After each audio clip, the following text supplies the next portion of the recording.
of these stretch and folds on our dough. So little thing for 90 minutes. For that, I'm starting with 2 large, then a clicky pen to make some line from the top and the bottom to show with regular butter, but it might take a few attempts for about 45 minutes. So it is soft and well, and then cover that with the second piece of parchment. All 4 sides of this parchment paper to seal and so that the folds are facing the board. And now we've got a nice spread it out. I'm going to be using this move a lot from this pressure of a rolling pin. Once things are flat, we can actually, it is so extremely frosty until the dough is ready. Speaking of become clear that when you're 33, it tastes like regular cereal. Figured all of them out. It's gluten-free. It's silkspoon.com/Brian Lager. It goes for 20 minutes. And in the main key to successful croissants at home, it's keeping the butter maintain right angles around the edges here, but don't worry about it. We aren't really going. So I'm going to flip it on over. You'll know we're locked into the dough and our the middle third. Then I'm going to grab the bottom inside. I'm going to seal things up with a firm pinch. I prefer using the blunt force of the rolling pin to do most of the work. When the dough will press the butter into pockets, it's going to get folded in half. And we basically, I'm going to throw this into the butter temp has been reset to that fold 4 to 5 passes until it's about half as thickened. And this is a super unfun thing to happen. Just real quick, then using a ruler, I'm going to mark every these up tightly, trying to keep the skinny end in the dead saute pan full of boiling water, and I'm going to load it into the bottom of the oven. Now, proofing time is going to vary pretty widely depending on the temperature of your dough, and you're going to go for 18 to 20 minutes. If we go, you guys, the smell is just insane. You have a warm,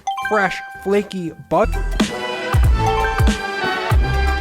Cup of warm water, and I'm going to add to that, add 3.5 cups of all-purpose. The final ingredient is get a crust, just a loose piece. The butter's getting pushed.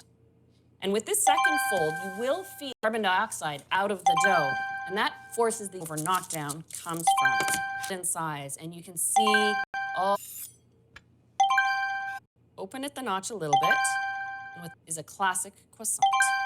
And with this to put on top, to say the next one has to be my all-time.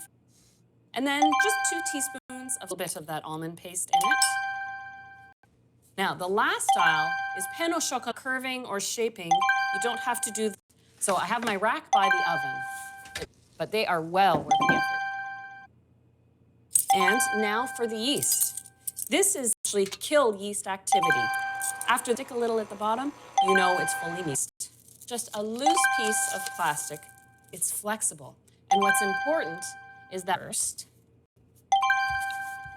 goes back on the tray. Tea towel, you let rest in the